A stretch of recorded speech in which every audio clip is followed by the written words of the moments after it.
안녕하세요. 분석왕 김프로TV의 김프로입니다.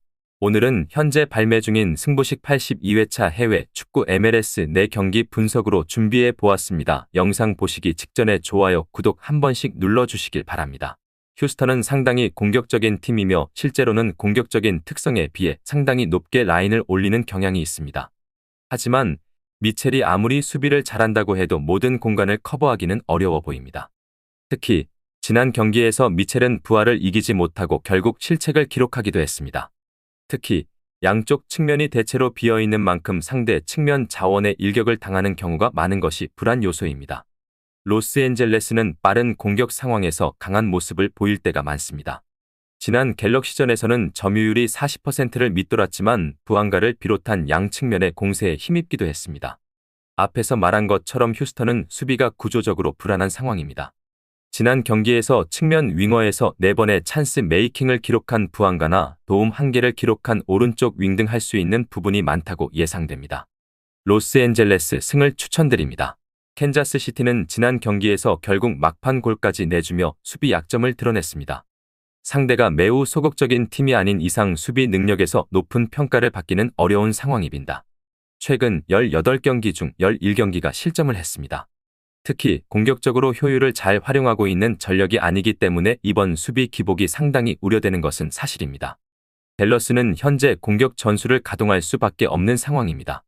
4-4-2를 구사하지만 페레이라나 델가도 같은 선수가 없다 보니 투톱 포메이션을 구현하기 어렵습니다. 따라서 4-3-3이나 3-4-3 등 공격 전개에 필요한 삼각 포메이션을 실행하고 있습니다. 지난 경기에서 주도권을 잡았음에도 기대당 0.97점에 그쳤으며 주전들과의 격차도 상당히 커 보였습니다. 비록 3골을 넣었지만 세트피스와 자책골을 기록하기도 했습니다. 따라서 언더 양상의 무승부를 추천드립니다. 산호세는 현재 공격과 수비 모두 문제가 큽니다. 공격에 창의력이 좋은 에스피노사가 홀로 고전하고 있습니다. 그러나 박스권에서 잘 결정하는 스타일이 아니어서 이승엽이 기록한 어시스트는 버리기 일쑤입니다. 더 큰 문제는 최근 5경기에서 17골을 허용한 수비라고 할 수 있습니다. 공격적인 팀은 수비적인 어려움을 감내해야 한다고 하는데 중원에서의 억제력이 매우 부족한 것이 사실입니다. 시카고 역시 수비적으로 안정적이지는 않습니다. 하지만 시카고가 경쟁 상황에서 상당한 힘을 보여줄 수 있는 선수가 있다는 점은 긍정적인 부분입니다. 물론 정교한 전개의 특징은 아니지만 롱패스로 상대 박스에 혼란을 주는 방식이 나름대로 효과적일 것이라고 예상합니다. 특히 박스 수비가 약한 팀을 상대로 상당히 많은 점수를 기록하고 있는 상황입니다. 산호세는 공격적인 팀이긴 하지만 효율성이 상당히 좋지 않습니다. 오히려 수비에 있어서 심각한 문제를 겪고 있습니다. 시카고는 이 팀들에 대해 정교하지는 않지만 박스 안에서 혼합된 상황이 만들어지면서 이익을 얻을 수 있습니다. 물론 시카고 또한 수비에서 매우 안정적인 상황은 아닙니다. 시카고 승을 추천드립니다. 콜로라도의 최근 기세가 매우 무섭습니다. 특히 균형을 믿고 라인을 올리면서 경기하는 경향을 보이고 있습니다.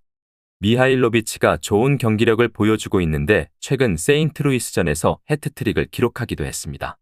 물론 로스앤젤레 같은 강속구를 가진 팀에는 약하고 세인트루이스는 투지가 기복이 있지만 강속구로 공간을 충분히 뚫을 수 있다고 예상됩니다. 지난 경기에서 산호세 감독이 새로 부임했습니다.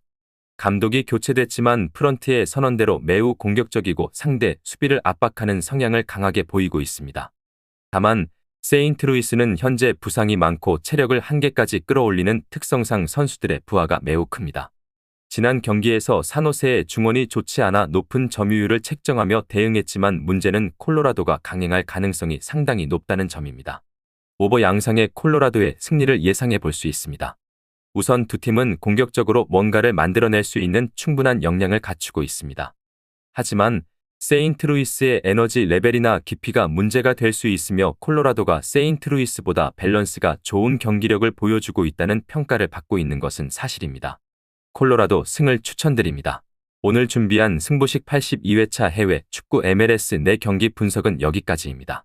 추가적인 선수들의 부상 현황 및 복귀 현황은 커뮤니티와 댓글을 통해서 공지할 예정이며 보시는 분석이 여러분들의 결정에 조금이나마 도움이 되었다면 구독과 좋아요 한 번씩 부탁드리도록 하겠습니다.